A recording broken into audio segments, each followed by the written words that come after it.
Rest now. This is Pillowside Night Stories. The roads are closed tonight. The appointments have been canceled. The storm has made the decision for you, and there is a kind of freedom in that. Outside, the wind is howling.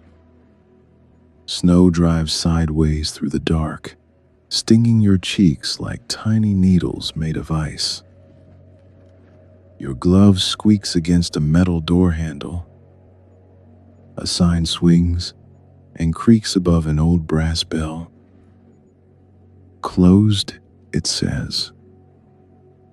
But behind the frosted glass, a light glows amber. Someone has seen you. The lock turns. The door opens, and a voice says, very simply, "Come in out of that." So you do. The door closes behind you, and the storm becomes a distant roar, muffled and far away. Your ears ring with the sudden quiet. Your lungs fill with air that does not bite. You stamp snow from your boots. A small puddle forms. No one minds. Evelyn, the woman who opened the door, is already walking toward the back of the shop, waving one hand for you to follow. The front is closed, she says over her shoulder. But the back is never really closed. Not on nights like this. You follow her past shelves of old books. The spines are faded. The titles are gold and silver, catching what little light there is. The floorboards creak in a familiar way, the kind of creak that says this building has stood through many storms. Through a doorway half hidden by a velvet curtain, you step into a room you did not know existed. And on a table in the center, something waits. Something made of 1,000 small pieces.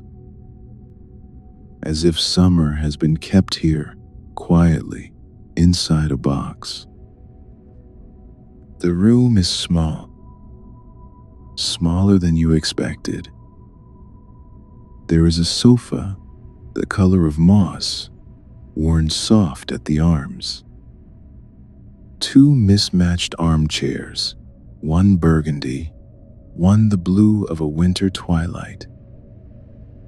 A round table sits between them, covered in what you now see clearly. A jigsaw puzzle, half finished, its image emerging like a memory returning. The light comes from 3 reading lamps, each a different height, each casting its own circle of gold. Candles flicker on a shelf near the window. The window itself is fogged, blurred with frost, and beyond it, the storm continues to rage. But in here, everything is still. In the corner, an old radiator hisses softly. A clunk. A settling. Then the hiss again, steady as breathing. It is the heartbeat of this room, you realize. The thing that keeps the cold at bay. Sit, Evelyn says. It is not a command. It is an offer. Wherever you like. The chairs have held many tired people before. You choose the armchair in burgundy. The cushion sinks beneath you. Your back finds support. Your shoulders, which have been hunched against the cold, begin to soften. Evelyn moves to a small table near the radiator. A kettle sits there, still steaming. She pours tea into a cup that does not match anything else in the room. Blue flowers on white porcelain, a small chip on the rim that has been there for decades. Earl Grey, she says, handing it to you. A hint of bergamot. Nothing else. The cup is warm in your palms. You bring it to your lips. The heat enters your mouth first, then your chest, then pools in your fingers until you can feel each one again. Evelyn settles into the chair across from you. Her hair is silver, cut short and practical. Reading glasses hang from a cord around her neck. She wears a cardigan the color of dried cranberries, the kind of cardigan that has been washed 100 times and only grown softer. She does not ask where you are going. She does not ask why you are out in this weather. The storm made that choice, and now you are here. The roads will be closed until morning, she says. So there is nowhere else to be. Whatever you left undone can wait until the world opens again. You take another sip of tea. The bergamot is subtle, just a ghost at the edge of each sip. The puzzle on the table draws your eye again. Hundreds of pieces, maybe 1,000, spread across the wooden surface. Some are still loose. Others have been joined into islands of color and shape. The image on the box lid shows a summer garden. Hydrangeas in blue and pink. A stone path winding toward a house with white clapboards. It could be New England. It could be Cornwall. It could be anywhere that gardens grow wild and doors stand open in July. But now it is February. The wind shrieks outside, and the garden exists only in pieces, waiting to become itself. Evelyn notices you looking. We started it 3 weeks ago, she says. June and I, we meet on Tuesday nights, usually. But tonight, the storm brought you instead. She reaches for a puzzle piece and turns it slowly in her fingers. Would you like to help? There is no hurry. No need to finish. Just something to do while the wind does its work outside. You set down your tea. You reach for a piece. It is cool and smooth, cardboard worn soft at the edges from being handled. A faint dust of paper clings to your fingertips. You try it against an island of green. A near fit, but not quite. You try another spot. Still searching. You do not rush it. You just keep turning pieces, and sooner or later, one of them decides to belong. The radiator clunks once, then settles into its steady hiss. The candles flicker. The storm continues, but it belongs to someone else now. Not to you. And on the table, the garden waits. The way a kettle waits, quietly, until it is time. Working a puzzle is a strange kind of meditation. Your eyes move without being told to move. Your fingers reach for pieces without deciding to reach. You turn each one, studying its shape, its color, the way the edge curves or flattens. And then you either find its place or you set it aside and try another. There is no failure in this, only patience. Evelyn works the opposite corner, building a section of pink hydrangeas. Her hands are steady. She does not rush. Sometimes she picks up a piece and holds it for a full minute before setting it back down, unconvinced. "I have learned," she says, "that forcing pieces never works. If it does not want to fit, it will not fit, no matter how much you think it should." You nod, though you are not sure she is still talking about the puzzle. The radiator clunks, hisses, settles back into its rhythm. You find a piece that is mostly blue with a sliver of white. You study the emerging picture. There, near the top corner, is a patch of sky that needs exactly this shape. You press it into place, and it clicks softly. A satisfying sound. A soft snap. A small completion. "There," Evelyn says without looking up. "You have the eye for it." Outside, the storm continues to howl, but it has become background music now, like a radio playing in another room. The snow drives against the window, but the frost is so thick you cannot see it. Only hear it.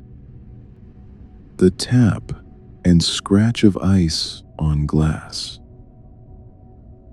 You have been here perhaps 20 minutes when the front door opens. The sound is unmistakable. A rush of wind, a jingle of the old bell above the door, then a voice muffled by scarf and distance. "Evelyn? Are you back there?" "Come through," Evelyn calls. "We have a guest." Footsteps. The velvet curtain pushes aside, and a woman appears, snow dusting her shoulders, her cheeks pink from cold. She is perhaps 60, with hair the color of ash and honey mixed together, pulled back in a loose twist. She wears a navy scarf, wound twice around her neck, and she stamps her boots exactly twice before stepping onto the rug. A habit, you realize. Something she has done 1,000 times without thinking. "The roads are impossible," she says, unwinding the scarf. "I got halfway home and turned back. I thought you might still be here." "I am always here," Evelyn says. "Sit.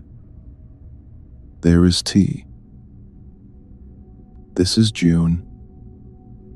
You learn this as she settles into the remaining armchair, the blue one, and wraps her hands around a cup that Evelyn has already poured. She nods at you, a warmth in her eyes. "Another snow night wanderer," she says, Good. The puzzle goes faster with 3. June's presence changes the room slightly. Not louder, but fuller. She has the kind of energy that fills space without crowding it. Within minutes, she has found 4 edge pieces that had eluded Evelyn for days. You always find the edges, Evelyn says, not quite complaining. I was a teacher, June replies. I spent 30 years looking for where things fit. Old habits. She holds up a piece shaped like a keyhole, studies it, then places it with a decisive click near the center of the puzzle. A section of stone path suddenly connects to the garden gate.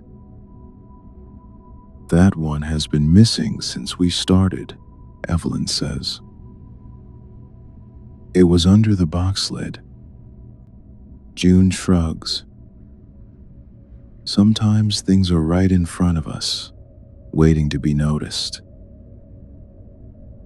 The 3 of you work in comfortable silence. The puzzle grows slowly. A section of white clapboard appears.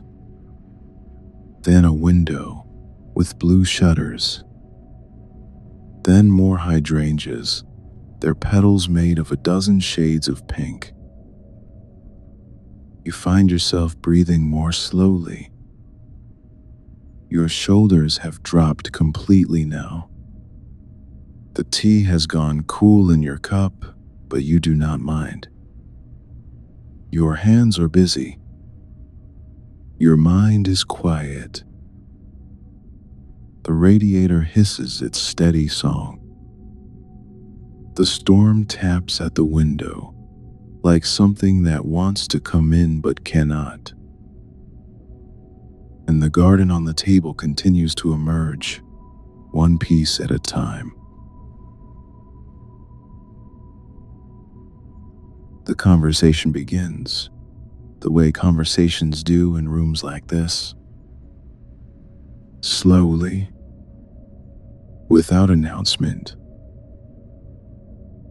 June is describing a book she read last month. Something about a woman who walked across Spain alone. She cannot remember the title, but she remembers the feeling it gave her.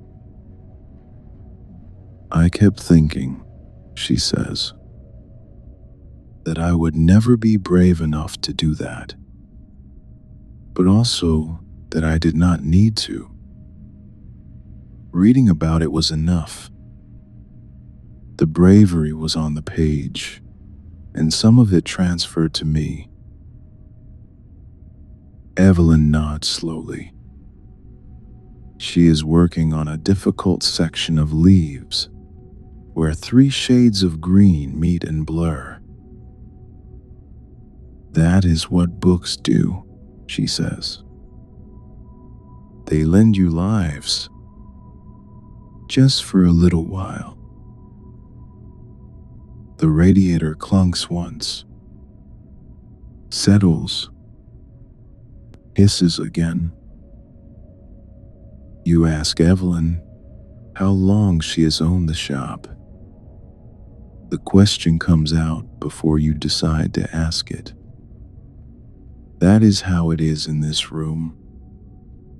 Words arrive when they are ready. 35 years, she says. I opened it the year my husband died. A long time ago now.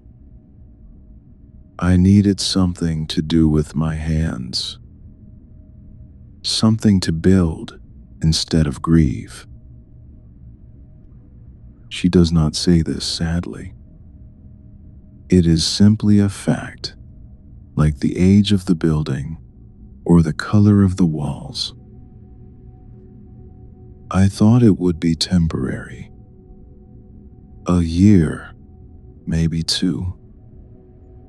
But books have a way of keeping you, and the people who love them become family after a while. She looks at June. June looks back. Some understanding passes between them that does not need words. Tell her about the bedtime book, June says softly. Evelyn sets down her puzzle piece. Her hands rest in her lap, still for the first time since you arrived. There was a book I read to my daughter every night for almost a year. A small picture book. Very simple. Just a child saying goodnight to everything in her room. The lamp, the window, the slippers by the bed. And at the end, a quiet voice whispering hush. Her voice has changed. Not sadder, but softer. More careful with each word. My daughter was 4 when she got sick. Nothing serious, but she was in bed for months. And every night, I would read her that book. The same book, the same words. She would say them with me by the end. We would whisper the last line together. The candles flicker. Outside, the wind rises and falls. She is grown now, 42 years old, with children of her own. But when I see a book like that on the shelf, I still hear her small voice. I still feel her hand on mine, turning the pages. No one speaks for a moment. The puzzle lies untouched. The room holds the story gently. Then June clears her throat. I have one too, she says. A book that holds more than pages. She is looking at the puzzle, but her eyes are somewhere else. On my last day of teaching, one of my students gave me a book. A boy named Marcus. He had struggled for years. Reading did not come easily to him. But he handed me this paperback, dog-eared and used. Inside the front cover, he had written something in pencil. She pauses. He wrote, "You helped me believe I could do hard things. I will remember." June's fingers find a puzzle piece and turn it slowly. I kept that book on my desk until I retired. Every difficult day, I would open it and read those words. They were not fancy. They were not poetry. But they were honest. The radiator hisses. The storm presses against the window. But inside this room, something has softened. Some wall has come down without anyone noticing. You do not share a story of your own. Not out loud. But somewhere in your mind, a book appears. A cover you have not thought of in years. pages that once meant everything. You hold it there, private and whole, and that is all that needs to happen. The puzzle work resumes, fingers moving, pieces clicking, the garden growing slowly into itself. And the three of you sit together, carrying stories you have told and stories you have not, letting the night hold them all.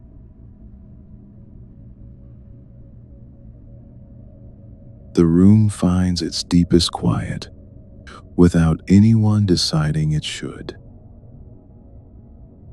The conversation does not end.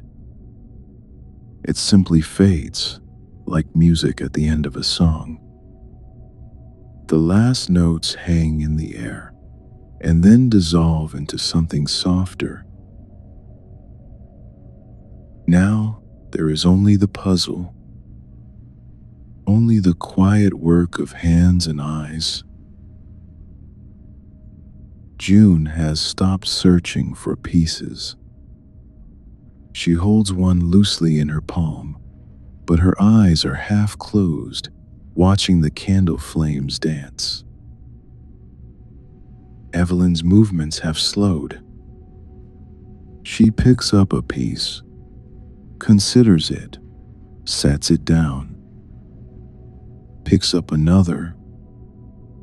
Her breathing has deepened. The glasses hang forgotten against her cardigan. And you, your hands have stopped moving entirely. A puzzle piece rests against your thumb, but you cannot remember picking it up. The cardboard is warm now from being held. A fine dust of paper clings to your skin. None of it needs to go anywhere. For a moment, you simply notice the room. The radiator hisses and then falls silent. A pause, then a soft clunk, like an old friend settling into a chair. Then the hiss returns, steady and low. It has been doing this all night, you realize. Keeping watch, keeping warm. The puzzle pieces make small sounds when they touch. Cardboard sliding across wood. The occasional soft snap when two pieces finally find each other. Patient sounds. Sounds that do not rush. Somewhere in the shop, a book has been left open. You can hear its pages lifting slightly in a draft you cannot feel, then settling back down. Lift, settle, lift, settle. The storm outside has changed. It is no longer howling. The wind has dropped to something lower, a moan instead of a scream. The snow still falls, but softer now. You can tell by the sound against the glass. Less scratching, more tapping, like fingernails asking politely to be let in. And beneath all these sounds, there is breathing. 3 people breathing in this small room. Not in unison, but close. Your breath, June's breath, Evelyn's breath, a quiet chorus that rises and falls, rises and falls. Your eyes have grown heavy. Not tired exactly, but soft, ready to close. The armchair holds you completely now. You did not notice it happening, but your body has melted into the cushions. Your neck is loose. Your jaw has unclenched. Your hands lie open in your lap, palms up, fingers curled like sleeping flowers. You let your eyes close, just for a moment. Behind your eyelids, the room is still there. You can feel the heat from the radiator reaching your knees. You can smell the bergamot and old paper and candle wax. You can hear the puzzle pieces clicking softly as someone continues to work. The garden on the table is almost complete now. You saw it before your eyes closed. Most of the pieces have found their places. The hydrangeas bloom. The stone path winds toward the house. The white clapboards glow in painted summer light.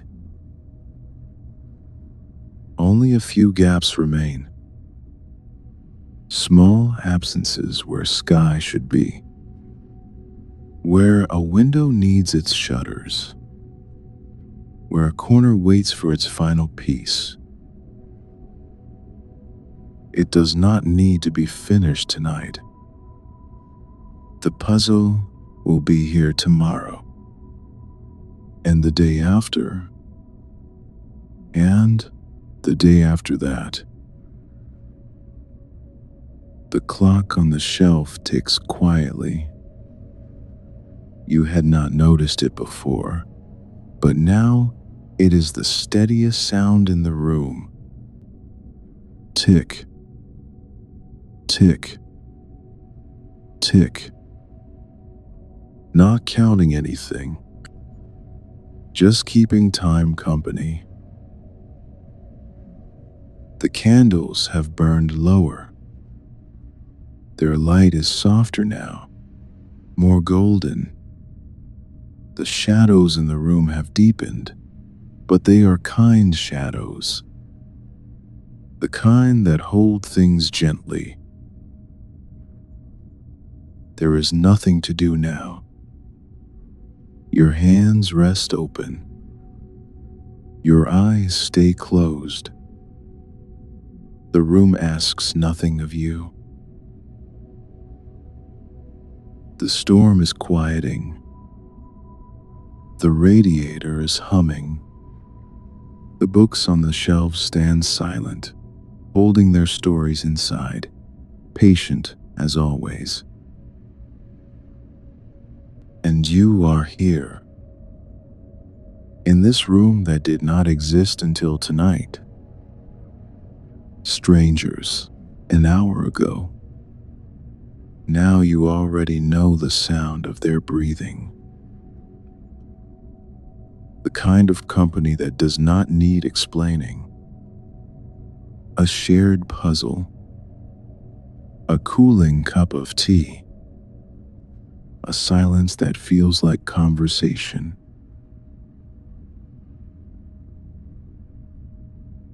Time has passed. How much? You cannot say. The candles have burned to stubs. The tea has gone cold in cups. No one remembers setting down. When you open your eyes, the room has changed. June has fallen asleep on the sofa. Her head rests against a cushion, her scarf still loosely wound, her breathing slow and even. She looks peaceful. She looks like she belongs there. Evelyn is still awake, but barely. She sits in her chair, a book open in her lap, though she has not turned a page in a long time. The reading lamp beside her casts a small circle of gold around her shoulders. The storm outside has spent itself. You can hear the difference. No more howling. No more scratching. Just the soft, deep silence that comes after something has finally let go. "Stay," Evelyn says. Her voice is barely above a whisper, as if she does not want to wake June. As if she does not want to wake the room itself. The back door leads to nowhere tonight. The roads are still buried, and these chairs have held sleeping people many times before. She does not wait for an answer. She already knows. Slowly, she rises from her chair.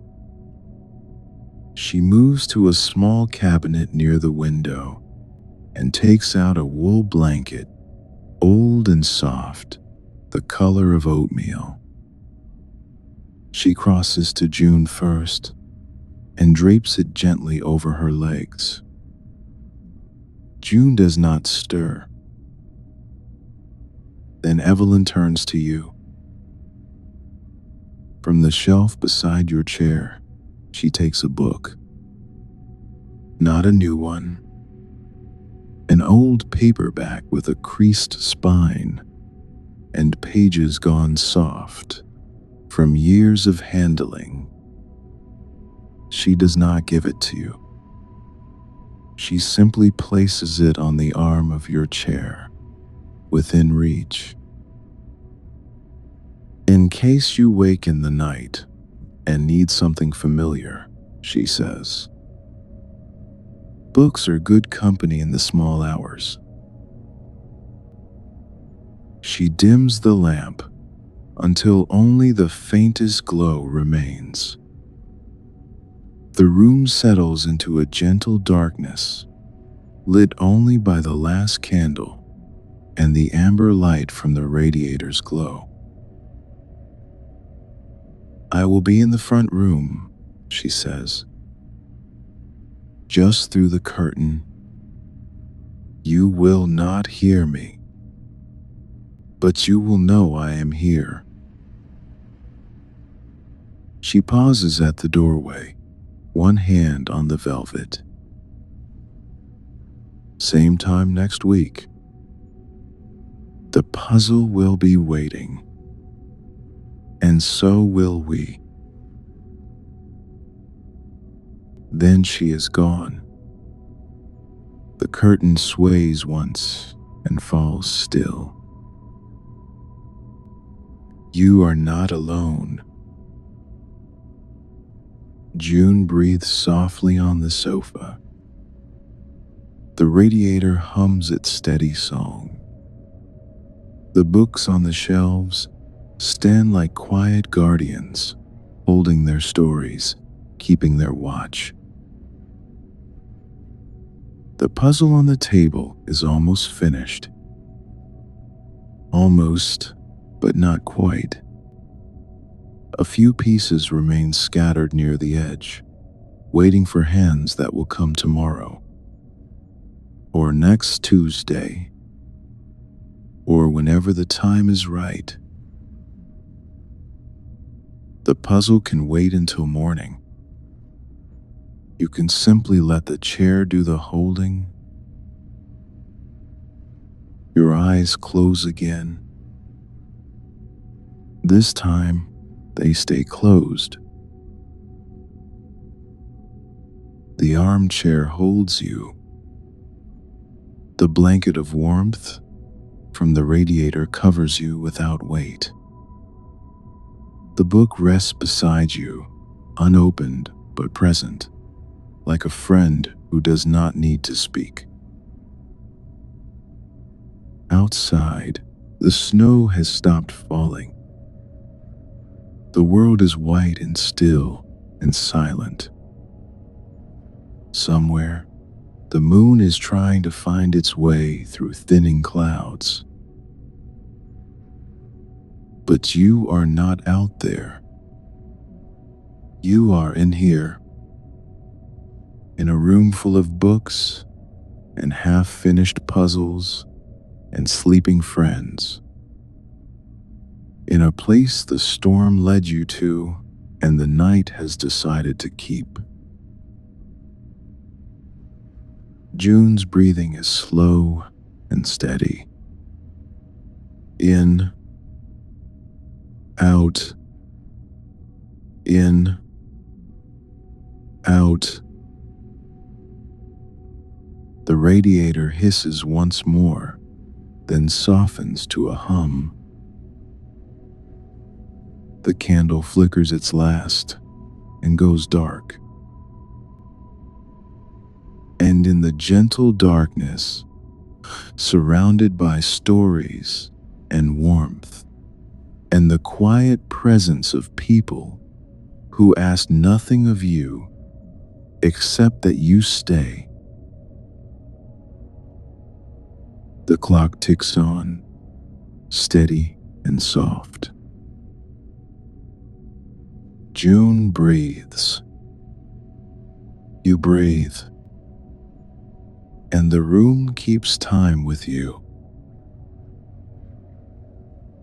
And somewhere, a puzzle piece finds its place in your dreams, clicking softly into the garden that waits for morning.